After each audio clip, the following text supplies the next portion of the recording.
एक समय की बात है। महेशपुर नाम के एक छोटे से राज्य में एक बढ़ई रहता था। उसका नाम शंभुनाथ शर्मा था और उसका लकड़ी का कारोबार काफी अच्छा चल रहा था। शंभुनाथ का एक बेटा था जिसका नाम जगन था। जगन की शादी हो चुकी थी और उनका परिवार बेहद सुखी और संपन्न था। व्यापार फल फूल रहा था, लेकिन जगन स्वभाव से आलसी था। उसे अपने पिता के कारोबार में कोई रुचि नहीं थी। जगन बेटा, व्यापार में थोड़ा ध्यान दिया करो, मैं बूढ़ा हो चला हूँ। पिताजी, आप ही सब संभाल रहे हैं, मुझे क्या चिंता। कुछ समय बाद शंभुनाथ का देहांत हो गया। अब घर और व्यापार की पूरी जिम्मेदारी जगन के कंधों पर आ गई, लेकिन उसे काम में जरा भी दिलचस्पी नहीं थी। वह घर में आराम से पड़ा रहता, जबकि उसकी पत्नी उसे बार बार काम करने के लिए कहती रहती। आप कुछ काम धंधा क्यों नहीं करते? पिताजी का लकड़ी का कारोबार ही संभाल लीजिए। तुम फिक्र मत करो, सब हो जाएगा। समय बीतता गया और जगन की लापरवाही के कारण उनका व्यापार पूरी तरह से समाप्त हो गया। घर का खर्च उसके पिता की जमा पूंजी से चल रहा था, लेकिन कुछ सालों में वह भी खत्म हो गई। अब हालत इतनी खराब हो गई कि घर में खाने के भी लाले पड़ने लगे। जगन की पत्नी मजदूरी करके घर चलाने लगी, लेकिन जगन को इसकी कोई परवाह नहीं थी।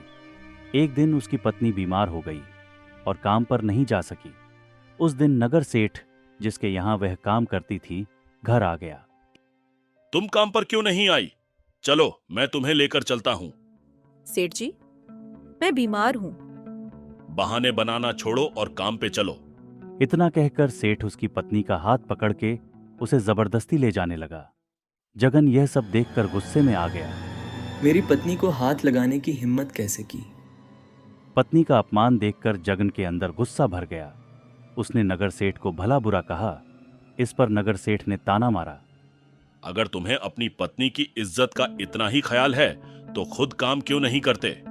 दूसरों के सहारे जीने वाले को कोई हक नहीं है ऐसे बोलने का।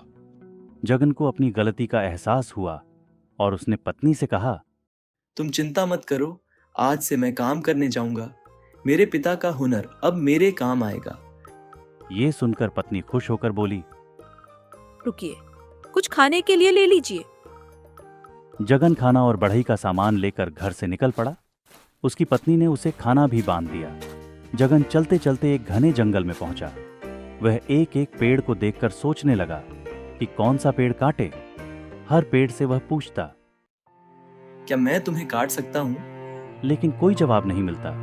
दिन ढलने लगा और निराश होकर वह लौटने लगा।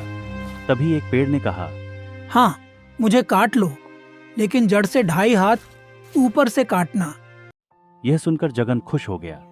उसने पेड़ की डालियां काटी और उन्हें घर लेकर आ गया। रात भर जागकर उसने लकड़ी से 4 कठपुतलियां बनाईं। वे कठपुतलियां इतनी सुंदर थीं कि देखने वाले दंग रह जाते। सुबह होते ही जगन उन्हें लेकर बाजार में बेचने गया। उस राज्य का राजा गजेंद्र सिंह बहुत ही न्यायप्रिय और प्रजा के बीच लोकप्रिय था। राजा की 2 रानियां थीं। बड़ी रानी से उसकी एक पुत्री थी जो अब विवाह योग्य हो चुकी थी। राजा अपना अधिकतर समय राज्य के कार्यों में ही व्यतीत करता था। उसकी लोकप्रियता के कारण पड़ोसी राज्य का राजा उससे ईर्ष्या करता था। राजा हर शाम बाजार का भ्रमण करता था ताकि वह अपनी प्रजा की भावनाओं और समस्याओं को समझ सके। उस दिन भी राजा घूमते घूमते वहां पहुंचा जहां जगन अपनी कठपुतली लेकर बैठा था। कठपुतली की सुंदरता देखकर राजा जगन से पूछ बैठा, अरे भाई, तुम्हारी कठपुतली तो बहुत ही सुंदर है, इसे कितने में बेचोगे? महाराज, ये साधारण कठपुतलियां नहीं हैं, ये बहुत ही बेशकीमती है। इसका कुछ तो दाम होगा। जी सरकार, इनकी कीमत 1 लाख स्वर्ण मुद्राएं हैं। इनमें ऐसा क्या खास है जो इनकी इतनी कीमत रखी है? महाराज, जब आप इन्हें अपने पास रखेंगे तभी इनकी विशेषता का पता चलेगा। मैं इन्हें आज रात अपने पास रखूंगा और तुम्हें धन कल मिलेगा। राजा ने कठपुतलियों को अपने शयन कक्ष में रखवा दिया और फिर अपने राज्य के कामकाज में व्यस्त हो गया। थोड़ी देर में वह कठपुतलियों की बात भूल गया। रात्रि में भोजन करने के बाद राजा अकेले अपने शयन कक्ष में जाकर सो गया। थकान की वजह से वह गहरी नींद में सो गया। आधी रात को अचानक राजा को सरसराहट और बड़बड़ाने की आवाज सुनाई दी। उसने देखा कि कठपुतलियां आपस में बातें कर रही थीं। उनमें से एक बोली, बहन, हम लोगों के घूमने का समय हो गया है, चलो निकलो यहाँ से। जल्दी जल्दी घूमकर हमें वापस भी आना है। इतना कहकर चारों घूमने निकल जाती है। इधर राजा कठपुतली की आवाज सुनकर आश्चर्य में डूब जाता है। राजा की नींद उड़नछू हो जाती है। कुछ देर बाद चारों लौटकर बातें करने लगीं तथा एक दूसरे से किसने क्या देखा पूछने लगती है। बहन, मैं बाहर गई ही नहीं, मैं यहीं शयन कक्ष का निरीक्षण कर रही थी। मुझे बाहर निकलने का वक्त ही नहीं मिला। तुमने यहाँ क्या देखा? क्या बताऊं बहन, मैंने राजा के जूते में एक विषधर सांप देखा। जैसे ही राजा सुबह उठकर जूता पहनेगा, वह विषधर उसे काट लेगा। विषधर के काटने से राजा की मृत्यु हो जाएगी। काश राजा जागा होता और हमारी बातें सुन लेता तो उसकी जान बच सकती थी। बहन, तुमने क्या देखा? मैं घूमते हुए बगीचे में चली गई।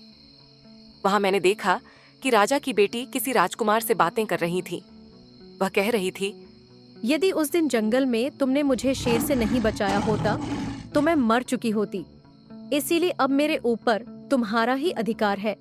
मैं तुमसे प्रेम करती हूँ।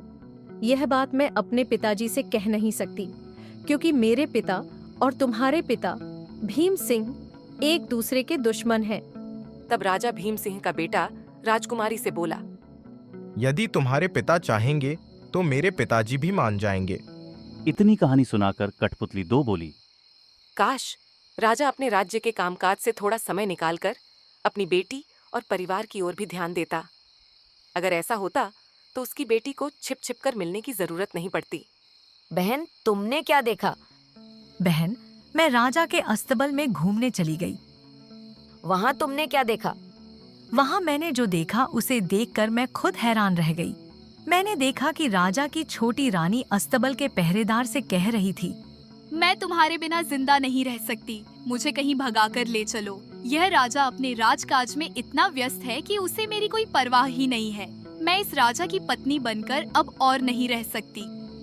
तब पहरेदार ने उसे आश्वासन दिया, कल हम मौका देखकर शाम के समय यहाँ से भाग निकलेंगे। बहन, यह राजा कितना नासमझ है, जो पूरी जनता की भलाई के बारे में सोचता है लेकिन अपने परिवार पर ध्यान नहीं देता। तीसरी कठपुतली चौथी कठपुतली से बोली, बहन, तुम अपनी कहानी सुनाओ जो तुमने देखा, क्योंकि तुम्हारी कहानी सिर्फ मैं ही सुन सकती हूँ। बहन, मैं घूमते हुए राजा के प्रधानमंत्री के निवास पर चली गई।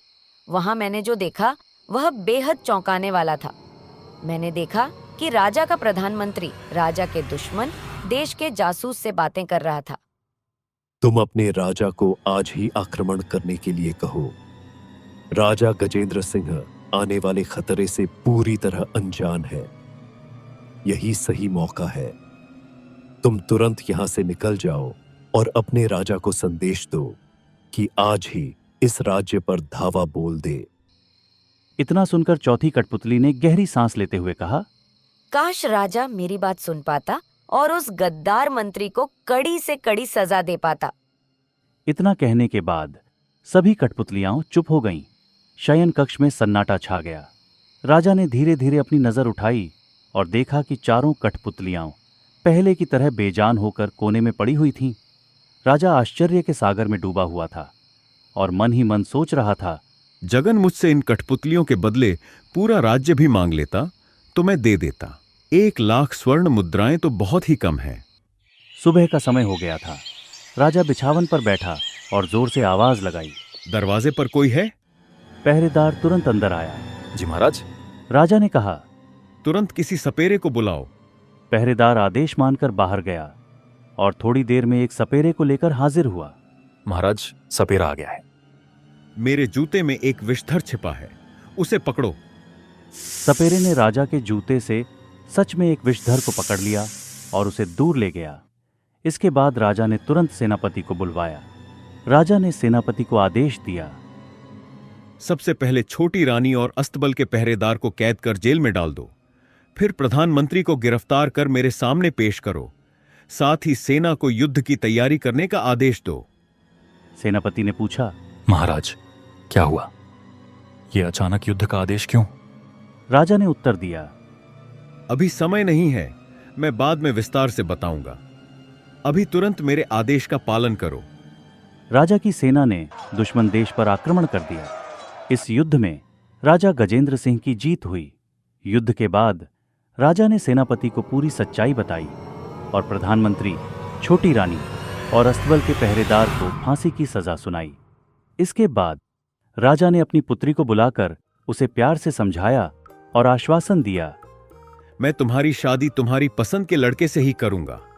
राजकुमारी यह सुनकर खुश हो गई और राजा से लिपटकर बोली, पिताजी, आप सबसे अच्छे हैं।